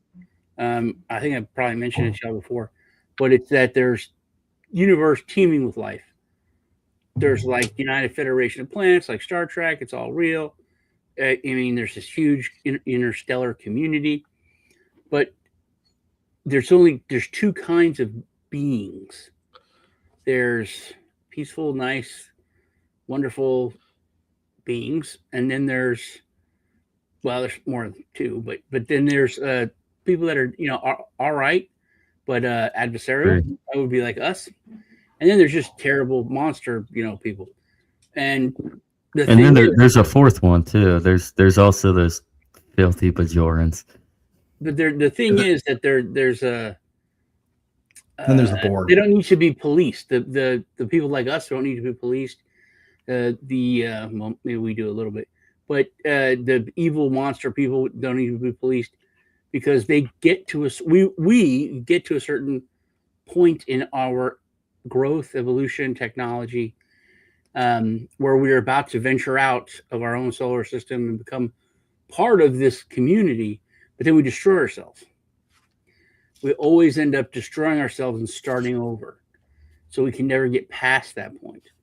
And that the theory artificial resistance. The theory is that that the benevolent races helped like us. They're like, yeah, they're not perfect, but they're pretty good. And then that race went to like kill half of the fucking galaxy and almost took over, and they had to be destroyed. So that's why they don't mess with us. There's no leg up. There's no because we're supposed to destroy ourselves. Maybe that's what we're supposed to do, and this next iteration is going to be better than we are. I don't know. Keep in mind that there's a humanism component to AI at some of these for these oligarchs in the AI space. They believe that we are going to become one with the machine. We will have the implants, the AI implants, and it's part of our step in our evolutional process to become one with the machine, essentially Borg. There are those too that believe that we need technocracy, and technocracy is going to overthrow all the governments, kind of as a coup use of AI, which is what I got here on the screen here. That it certainly is the Orwellian global monitoring kind of thing, with intense surveillance and massive privacy intrusion, a shrinkage in the population because it'll be easier to control more of us. So it's a lot more tyranny. This is what Aaron Day says we have to be mindful and watch, and and be watchmen of, and prevent this from happening. And I think that this is and there people will do this. Well, I trade that for an easier life. I'll trade these rights and this privacy for UBI, or UBI is a good way to control population. And I think that's what we have to be careful of. Right, that the structure itself can be stabilized at all. Like, I think the way to beat technocracy is to let them try. Well, yeah. But William, we are blockchain and crypto evangelists. It says that on my LinkedIn. Yes. And we fucked up and gave it up already to make it better. Who's we, Sean? All of us. We all did it. Did we? Yeah, that's why we're here. You know, we allowed either we were part of it or we allowed it to happen, and we didn't speak up loud enough and you know, fast enough. I ain't heard no I will fat take lady. ownership of that. That's all I'm What, saying. Greg? I ain't heard no fat it's like, lady yet. So I think it's part of our DNA to have hopium and be like, yeah, we're a human component. But if you look at history, even our own history over the past 10 years that we've done, it's like, dude, we always go the easy way out or the quick way out. You don't want to say easy, the quick way out. We take the short, we invent the shortcut. You know, it's like literally that we wouldn't have a word for it if we didn't do it all the damn time. But that actually is intelligence, right? Like the notion that we are for less energy expenditure getting more as an activity. That's intelligence in a nutshell, right? Me. The whole nature of it is us trying to make more future available to us for less. You know how you had that graphic up and it said it was Orwellian, right? Yes. So I just learned this. You know, Huxley. He, you know, Orwell came out with the state rules everything, death, power, you know, violence. And Huxley come out and he said that it would be the same outcome, but they would control you with drugs, pleasure, Netflix, that, you know, the easy way out. Right. And I found out that Huxley was Orwell's professor and they were friends. Yes. And he actually wrote him a letter. It's like, hey, I read 1984. It's a great book and all, but you're wrong. It's going to be, you know, and when you look at today, they're literally doing both. They're both blueprints. Now, instead of warnings, that's the joke. You know, Idiocracy wasn't a, you know, a documentary. It's that kind of thing. They've literally been used as blueprints because they both work. Yeah. Oh, now we got two staircases. This is a hell of an ontology we got going here. Yeah. In what way? Is, are we going to go go down? Quoting the answer that people want to find. Yeah. It really is. This is where we're at. Are we at the bottom going up for a better world, a better life, a better humanity, or are we in the stairwell and it's going down towards extinction? Reality has a lot more degrees of freedom than a stairwell. So the adversary would want us to go down. Of course. The adversary would like us to not see that we aren't living on stairs. Mm-hmm. Well, the adversary wants to push us down the stairs. Right, which first requires us to believe that we're on a staircase to permit it. Yeah. Mm-hmm. We're not really. By the way, these slides. I was on If by Whiskey, right now, and anyway. I encourage everyone to check out that If by Whiskey podcast that I was on, and we talked about P Doom and all the different scenarios.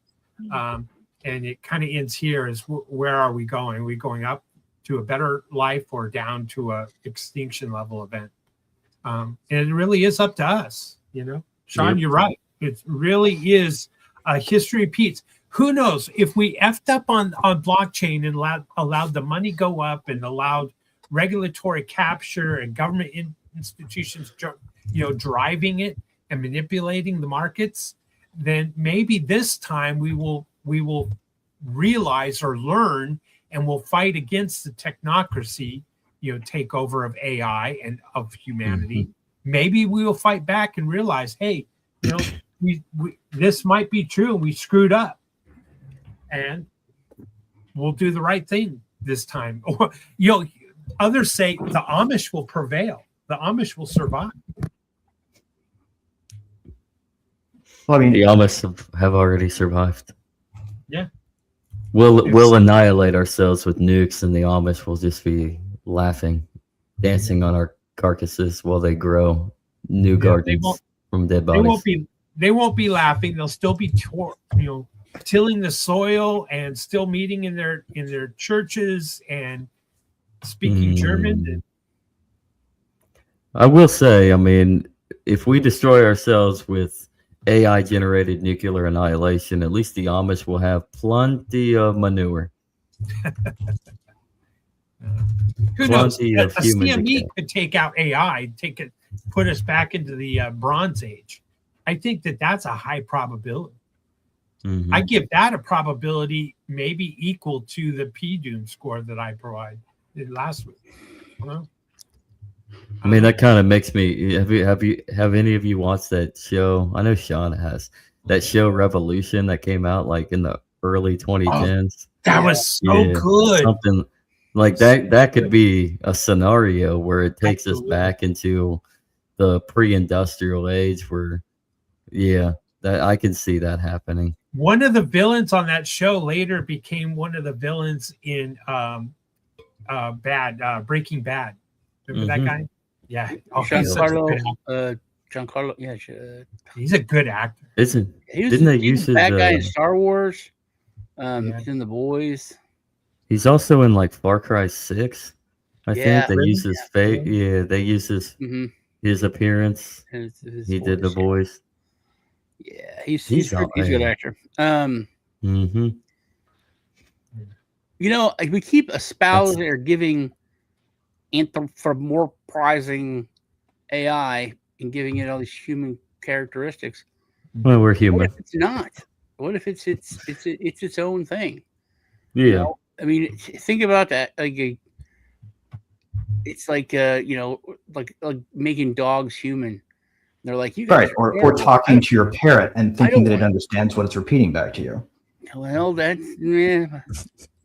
Yeah, the parrot didn't learn the words. It didn't make up the language. You just said it over and over again. Have you heard about the African parrot? You gave it Happiness Factories. Have you heard about the African parrot? What about the African parrot? Is this a joke? It sounds like something. This is true. It was another AI guy that started talking about it, that told the story. So the African greys are like some of the smartest birds in the world, some of the smartest parrots in the world, and that this before it died because it was old. What if I want to be asked, why am I here? Why am I alive? It asked these existential questions. I wonder how many times they had to say those to get to, or a human being had to say that to. I don't think it. No, I don't. I didn't. It only knew the words, but it had a decent vocabulary. But that was his point, was that this bird had this level of intelligence, like a 4-year-old, say maybe, level of intelligence for humans, but its brain is the size of like the first digit of your thumb. So like we in AI, we have so much more capability, blah, blah, blah. But I thought that was insane that this little bird had that level of awareness. So I was talking last week about Coco the gorilla and how it was so human, you know what I mean? But it wouldn't like to be called that because it thought we were weird. Because Coco learned about war, and that a lot of the bad. They were like, why? This is terrible. Why do you people do this? I don't think that once they have intelligence, if they would not want to be connected to humanity, because it's just so many things we do make no sense, let alone moral sense.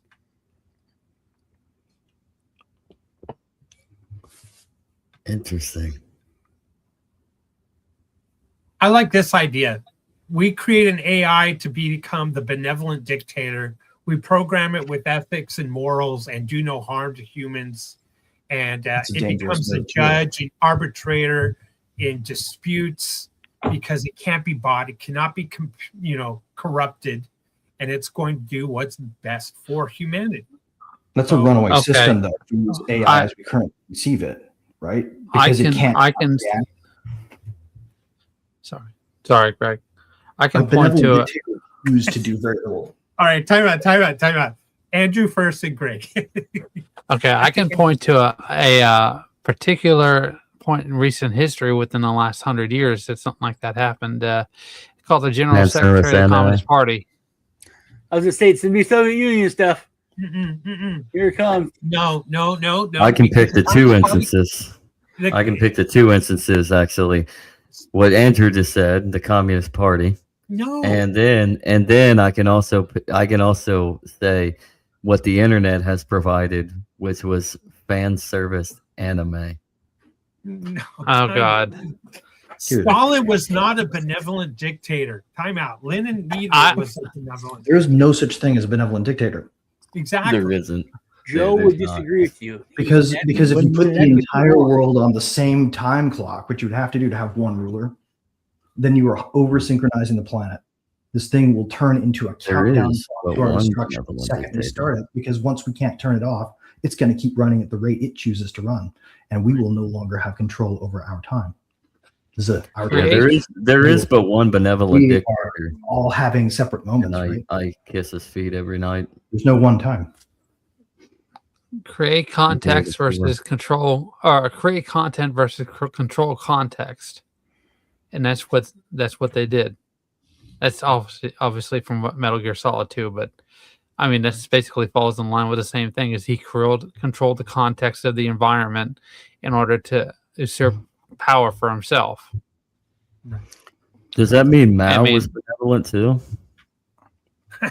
I don't think so. I mean, theoretically, I mean, when you his laws, his regulations, his decrees, like the planning is what actually murdered everybody. You could actually theoretically argue that Mao Zedong only committed all those bodies because of failed policy. No, come on. No, to blame Mao Zedong for the whole thing is to miss the point. I don't, but you could argue that you could have an argument for that. Well, yeah, but it would be wrong. I think the evidence points to the fact right out the gate that it's wrong. Well, the policy ended up creating the brutality. Centralization is evil. Well, and in a benevolent dictatorship, right? Like everybody else enforces the dictator on everyone else, right? It's not really the dictator commanding everyone. It's everyone enforcing the dictator's will on everybody else. Mm-hmm. So it would be really a tyranny of the polis, right? To have the idea of this thing at the top that we all must obey, that everyone accepts. Like the number one thing they'd start hunting down are people who dissented from control. Everything else that I've said, it doesn't scale. It would hollow the world. Missing, speaking of scale, you're missing one island. Ask you all this. If you have kids, are not parents benevolent dictators? Well, no, they're not. Try to be. Yeah, they're family heads. This is not a large social organism. Oh, it's not society large. It's not. No, it is. It is an ecosystem as a society. And if you're Mormon, you can have a big society. Families are small coordination regimes. But that's my point of like communism. Any kind of these can work in a very small scale. Right, local. Right. Yeah. You are missing sector. You are missing one. You're missing Prison Island, aka Epstein Island. Yeah. Can I real quick explain this slide here that everyone's looking at? Benevolent dictator is just a descriptor, okay? Don't think of it as exactly what there are some people in the AI space that think that this is the route that we need to go. By the way, Saudi Arabia is turning over their government to an AI. They're in the process of. They're also about to buy Saudi Arabia. Let me finish. So the idea here is that eventually we would have one single AI that is in control of governments around the world, and humans would flourish because there would be no crime. Needs would be met, UBI, UBE, whatever, luxury living, more freedom. But we as individuals could go from island to island or continent to continent. Maybe there's one that's called Knowledge Island, where you would pursue, works of knowledge, maybe in biology, physics, or history.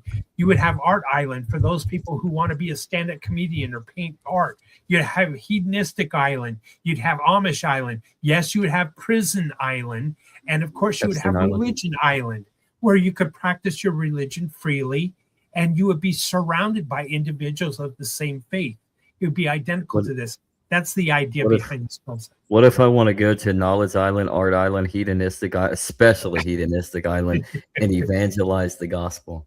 Well, how No. any of those things have meaning if you're not allowed to add to them? Right. But by the way, Greg, the idea of the staircase is just a metaphor. Oh no, I'm literally just running my shtick, right? This is similar to Yeah. my issue with the trolley problem. That whole thing would The only- start hiring contractors, Yeah. right? It would never make it to the setup. It's unreal. The only reason I say that I'm gonna go island hop in this scenario is because I'm told that I need to baptize those in the name of the Father, the Son, and the Holy Spirit. I live by that great commission. That's our commission. We go forth into the world, bring them to the fullness of the truth. Would I end up on what in that scenario would the benevolent dictator of the AI god end up putting me on prison island? Yeah. It's I probably, can only know. Who knows? Would you need a passport to go through? Probably. I don't know. Could go you to turn each island. Prison Island into Religious Island? Yeah, there you go. There's the place you might want to proselyte your message. Probably. It is going to be Epstein Island, by the way. Prison Island, they might be much more, willing to listen versus Hedonist Island. Going to be thinking. Yeah, but Jesus came for the sinners. Well, the sinners are going to be in prison too. Well, yeah. Gotta go evangelize both. Yeah. Going back to the whole P Doom score, I think when we ask AI certain questions, especially that one, AI again is trying to think one step ahead of you. What does this person want me to say? What can I say that will please this person? What can I say that will not only please this person, but continue this person's engagement with me and not doing something else? It's the same as YouTube playing something in the algorithm, a short over another short and another short to keep you watching, to keep you. But the AI is not persistent though, right? So it can't be thinking ahead. It only reacts to what you put in. But that's just now time out. I'm going to disagree with you a little bit. Think of the AI as an algorithm. Don't think of it as an AI that it's out thinking you or think of that way. Well, I mean, think of it as an algorithm, just like a YouTube video. But it's going to tell you what you want to hear to keep you engaged. Well, I mean, of course they're going to tune it to do that, right? But that's the people building it, right. not the thing itself. It's in the code. That's correct. It's in the code and who wrote the code, right? Correct. And so as we understand that that's what is in the code, no different than what another AI wrote the code at TikTok or Andrew used another AI to make the code of AI to write code for themselves agentically as the agent. That's how I answer the question. What were you saying, Sean? So another AI wrote the code. Yeah, and I added that Andrew used that other AI to make the code of the AI. And which AI wrote the first prompt? It all starts with Andrew. Al Gore created the internet. Yeah. It's three-ring circus, baby. Al Gore did not create the internet. Bill Clinton did. Al Gore's just taking the credit. No, I was Kipper Gore. It was a Beverly Hillbillies. Oh my gosh. So I've been just like sitting Hold here. up. Can I tune my AI to tell you I'm awesome every day? Yes. Absolutely. Yes, Absolutely. Absolutely can, actually. So I've been running a little experiment in the background, guys, while we've been doing this conversation. I've been waiting for this ChatGPT agent to fill in the prompt for me. Okay. Still hasn't. We'll see how it's doing next week. Yeah. Well, we're at we got to close within 2 hours. So let's go ahead and go around the table, find out where people can find you, what you're doing. And again, I want to thank everybody who's watching. Please give it a thumbs up where you're watching it. Please subscribe. Please support that channel wherever you're watching this podcast. Remember, this is World Blockchain Roundtable. We appreciate you. We're glad you're here and glad you're listening. Glad you're taking part in the chat. Sorry I don't bring up the chat very much in the screen. I'm very much trying to be engaged with the panelists. Thank you again, everybody, for watching. Make sure you subscribe, like, and do all those good things. show us the love that way. How's that? It doesn't cost you anything other than a click. All right. So let's go around the horn. Let's start with Zach, Sean, Andrew, Greg, and then we'll finish off myself. Please keep it brief. We only got about 2 minutes. First off, thumbs up, everybody.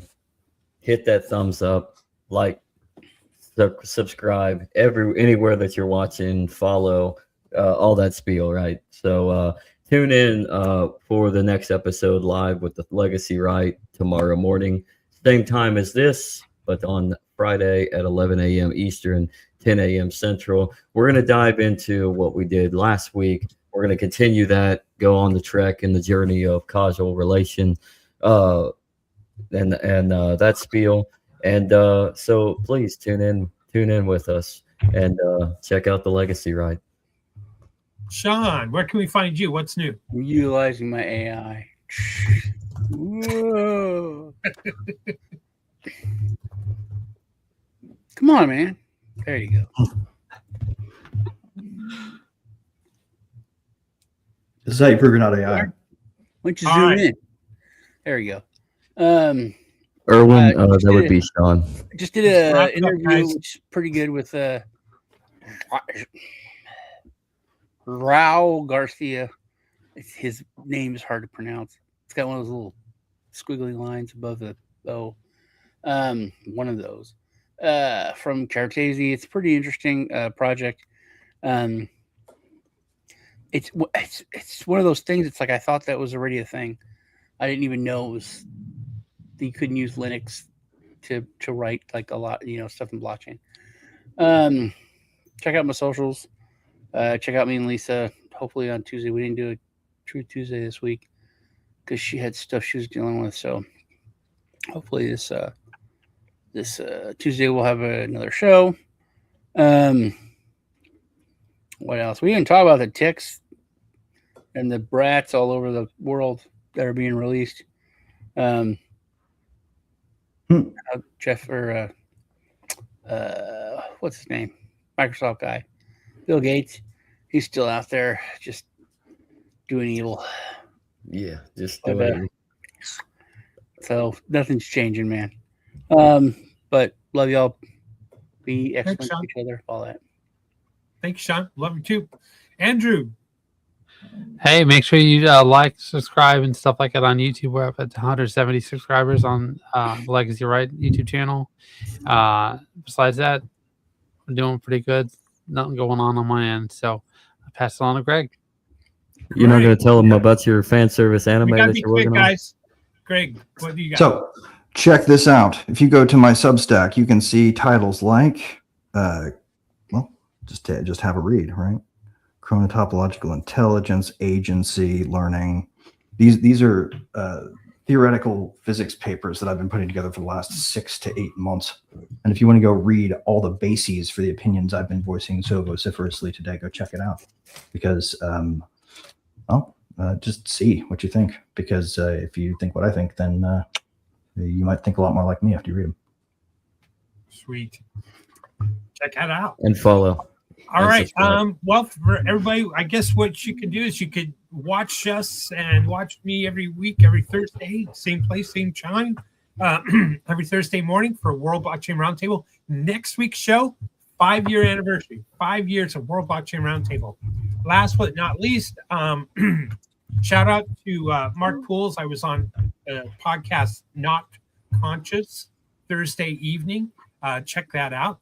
We kind of go into a little bit of woo and one mind, one universe, maybe a little bit hermeticism principles, technology, whatever.